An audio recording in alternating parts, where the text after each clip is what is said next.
live in San Diego, California, and I don't know if anybody's ever been to San Diego, but San Diego is home to one of the best zoos, I guess, in the country. And as you can tell by my description of it, I've never been to it. Nowadays, and the student athletes, they probably have more experience with me, more experience than me on this, but when I started playing football, nowadays I see all of these companies and these websites that help to facilitate the recruitment of these athletes, and I'm so happy to see that. But when I was coming up, and I'm sure with a lot of the past athletes here, those websites and those programs, there was none of that. So getting recruited was a little bit more complicated. But luckily for me, I had parents that had the foresight to know that in order for me to get the exposure that I needed to play football at the next level, that I would have to go to the mainland, that I have to go to the football camps in the summer. But as we all know, that ticket isn't cheap.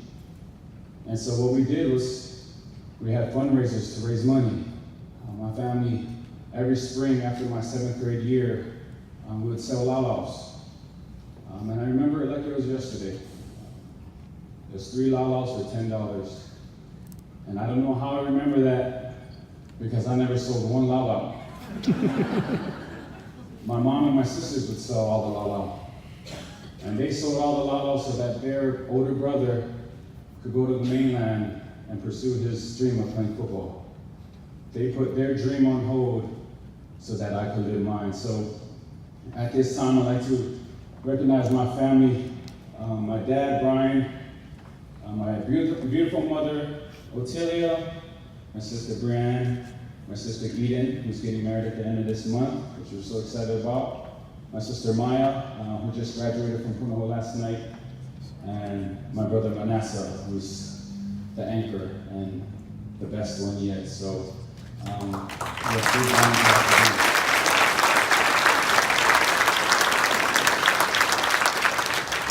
So families, when I say, and I echo what all these student athletes have said, when I say that they wouldn't be here without you, I know. But when I was asked to speak at this event, I was sitting in my home in San Diego, and I was trying to think, what can I share with these young people that can help them, that they could use, that can help them reach the success that they want and that they dream of. And when I was thinking of what I could share, a question popped into my head that I was once asked in an interview. And in that interview, the host asked me, what advice would you give yourself, a younger self, knowing what you know now and having gone through what you've gone through? And when he asked me that question, it kind of caught me off guard, because never did I really take the time to think about what I would tell that young boy walking around the zoo, or what I would want to tell that young man just 10 years ago, sitting outside the Royal Hawaiian, waiting to be inducted into the same Hall of Honor that these young student athletes are being inducted to today. But as I sat there, I started to think about all the things that I wanted to tell him. And then it set in that there was no way that no matter how much I wanted to, that I could go back and warn him and encourage him about the things that lied ahead. But what I could do is that I could talk to you. I could talk to these student athletes and give them what I felt I would want to know at their age. And so all the things that I could have shared with them tonight, I narrowed it down to 5. And the first thing that